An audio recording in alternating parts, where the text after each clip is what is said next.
All right, guys, sorry about that. The previous video got cut off. We're talking about molarity. We're on T6, number 7. Molarity, what is it? To calculate that, it's the moles of the substance divided by the volume of the solution.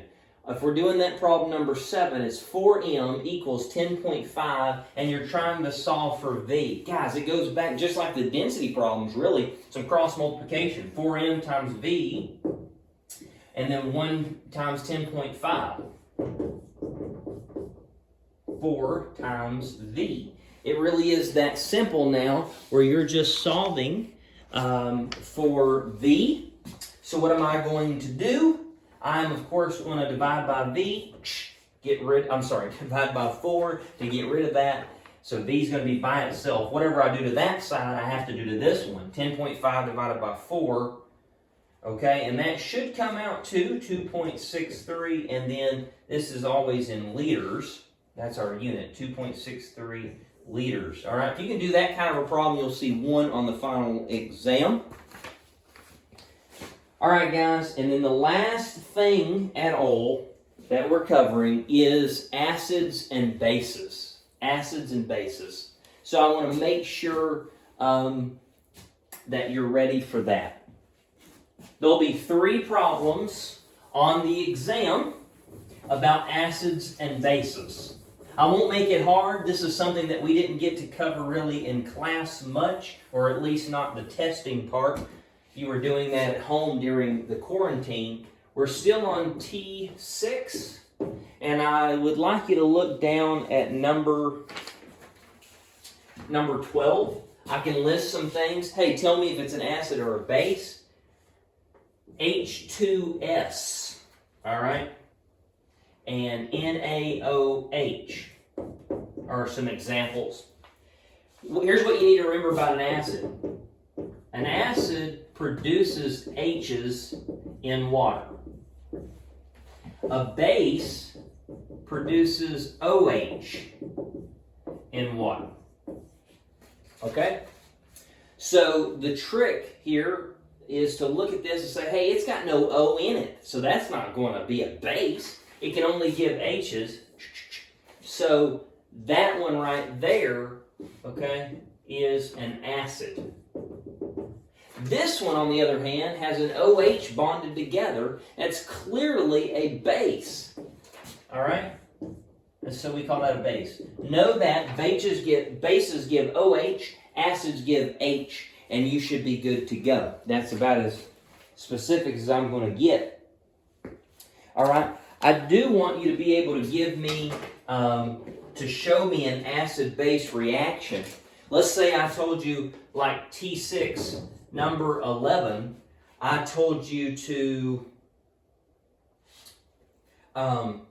show me nitric acid, which I give you as HNO3, and that's going to react in water. What is that going to produce? Here's what you'd write. The acid that I give you, put it in water, your arrow for a reaction taking place. All right, what's that going to break down to? All right.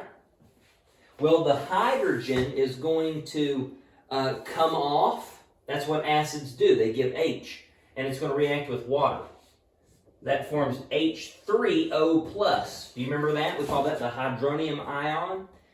This water has taken on another H, and it leaves what? Well, it leaves just what's left, which is this, NO3, but now it's charged, which is a negative sign.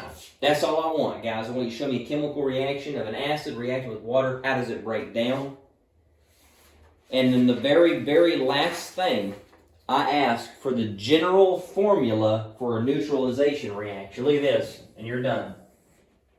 T6, number 15, asked, what is the general formula? Let's not get specific, just the general formula for a neutralization reaction. What does that mean? Well, acids are very potent and reactive. Bases are very potent and reactive. So if we want to neutralize them, we're talking about an acid reacts with a base to produce what? Water. and some salt. That's it. That's what I'm looking for. You see this on the test? That's what I want. Give me the general formula. You don't have to give me any elements. Just an acid, reacts with a base, give me water and salt. I think it's something cool that we should all know. What is an example? Oh, HCl could react with the base NaOH. Look what we get. OH and the H come together to make water. No surprise, you knew that. And then what's the salt? Well, what's left? The Cl and the Na. So NaCl, that should sound familiar. That's table salt. You put it on your food. Salt water comes from acid base. You don't have to give me that on the test. You do have to give me this. Acid plus base equals water and salt. And friends, that really is it. Shoo! And I also am wore out of lecturing for an hour. Don't expect you guys to have watched this in one sitting. I hope that you'll break this up in 2 or 3 days and review chapters 1 through 10. The physics stuff we covered in class, and it was the last video from Thursday. If you'll look at those videos as well. I don't want you to stress yourself out for Christmas or for New Year's. What I'd like you to do is finish it up this week, and then right before you come back to school, like say on Monday or the weekend before, you are looking in detail at that, and then you'll be ready for the final exam. I'll answer any last-minute questions in class, in person, Lord willing, if the schedule stays the same, and give you that exam on Tuesday when we get back from our break. Hey, may the Lord bless you. I'll pray for you on this test. And go ahead and look over this. Do your best. That's all we can ask. Thanks.